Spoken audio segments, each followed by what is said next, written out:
As we're anticipating Christmas, we're talking about peace this week. And Joseph, who we now know is Jesus' earthly father, has this incredible decision to make. He's found out Mary is pregnant. He's not the father, and it is a very complicated situation, an unbelievable story. And he's trying to decide what to do. And he's made the decision, Matthew chapter 1 tells us, to end the relationship with Mary. And then in verse 20 we find this. But after he considered this, the ending of the relationship, an angel of the Lord appeared to him in a dream and said, Joseph, son of David, do not be afraid to take Mary home as your wife, because what is conceived in her is from the Holy Spirit. She will give birth to a son, and you are to give him the name Jesus, because he will save his people from their sins. Joseph was faced with an incredible decision. It was probably very anxiety-filling to him, and he needed peace. And he got that when God sent an angel. And I think some of us, and I find myself at different times, and maybe you find yourself right now, you have a decision you have to make. And it feels big. It is big. It's weighty.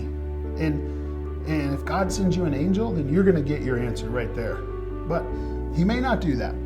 And I want to just share with you how I have found over the years peace in making decisions. In our devotional material that you can find right here, there's a great question. How do you find God's peace in decision making?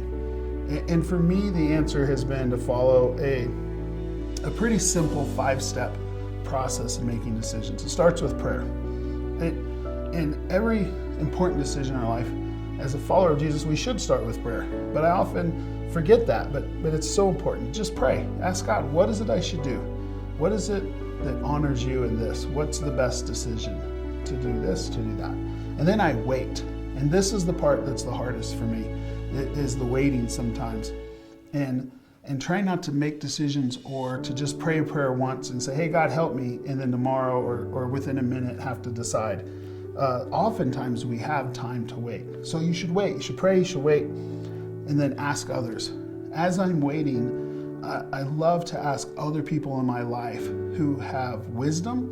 Maybe they have expertise in a certain area, if it's a financial decision or it's a relational decision, someone who's already raised their kids and been through a stage of life I'm in. I ask them. And I try to ask people who are wise and people who are also followers of Jesus. Pray, wait, ask others, because God can speak through people around us just as quickly and as accurately as he can through an angel. And then the fourth thing is to act. Take an action. Go make a decision. Go move forward. Maybe not all the steps, but at least the first couple. And from that action, you get to see, am I on the right path? And then after you take the action and you move forward, the last step is to surrender. The worst thing, the thing that takes away most of the peace we have in making a decision is overthinking it, second guessing it, buyer's remorse, right?